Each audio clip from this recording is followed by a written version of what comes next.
Going Bull Feeney. One more time for Ian Stuart. Always looks like he just woke up on the wrong side of the inflatable mattress. I'm hoping this snow shit's over with for the year, guys. How about you? You guys done with winter? I feel like we're all kind of burnt out from winter. Did any of you guys take vacations? Did anybody get away this winter at all for a little while? Yeah, I got to spend a week down in Florida, which is the perfect way to break up a Maine winter. It was fantastic. Went down with my girlfriend. The first thing I want to do, bucket list item, I want to see gators. I want to see some alligators. I want to see these modern dinosaurs live in the flesh, right? So she takes us to this place, this wild park place that she used to go to as a kid when she used to visit Florida. And this place was authentic.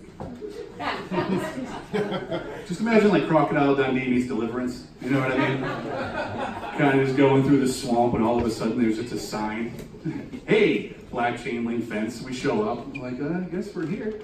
The tour guide had one of those like really unnerving types of sense of humor too. Like she joked in times where she probably shouldn't have. She's like, hey, welcome to Jungle Adventures. Here we've got 280 gators in the park that are accounted for. It's like, thanks. That's awesome. So we start walking through, and she's kind of introducing us to some of her favorites, some of the regular gators. Like this one's tiny, because this one's the smallest of the adults.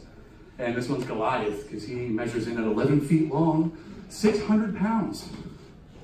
And I look over at this other guy in the corner and go, what's the story with him? She's like, yeah, he's kind of our troublemaker. And I'm like, oh, yeah? She's like, yeah, he's pretty charming and charismatic on the surface, but he's mutilated at least 30 people. Researchers believe it could be up to 100. Yeah, we call him Ted Bundy. Another knockout joke. This tour guide's killing it. So then she takes us out on this ferry ride, right? This little pontoon boat through the swamp. That looks like Huck Finn built it on bath salts. Just think of like the boat scene in Charlie, the Chocolate Factory, with the psychedelic music, and just replace it with like camouflage and banjos. It was horrifying. My girlfriend kept explaining to me, it's all about the experience. And I'm like, yeah, well, the experience doesn't mean shit if I don't live to talk about it. So after white knuckling our way through Tragic Kingdom, we went to go visit her parents for a while. It was fantastic. They're snowbirds. You guys familiar with snowbirds if you're not from Maine? They fly down and live there in the winter while we all freeze our balls off, and they laugh at us. And they call in and be like, how's the weather? Knowing that we're getting 3 feet of snow. They love it. So we go down and you can spot these people everywhere. If you're ever in Florida in March, it's essentially Maine in August.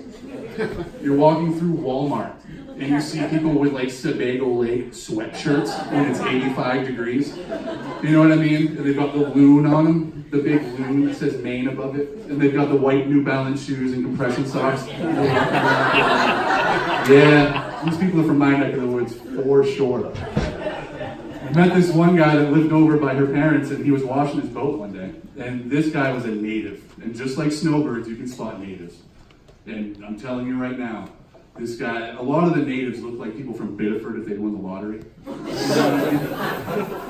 A lot of polo sport cologne and like cross necklaces. So this guy's hosing his boat off, right? And his skin is so beaten by the sun over the years and years. He's from Jacksonville. And his skin was so rough, I could have struck a match on his forehead. I know it. And I'm trying to talk to this guy, and he's hosing off his boat. And just imagine like a deflated basketball if somebody had just poured like ramen noodles on top of it. That's exactly what his hair looked like. This golden, white, curly, greasy, disgusting hair. And he was living high on the hog. Hosing his boat off, absolutely loving everything about it. He had just gotten divorced. He was bashing his ex-wife and how great life was. So I was like, yeah, it's a pretty awesome boat. I was like, you know, it's one of those boats we're in. He's like, I don't like to talk prices. He's like, it's too bad people like you up in Maine can't have a boat like this. Well, I know. I couldn't tell if he just didn't know where Maine was. I was like, you have seen a map since the 4th grade, right? And he's like, no, you can't have a boat like this up in Maine because your water gets hard on top.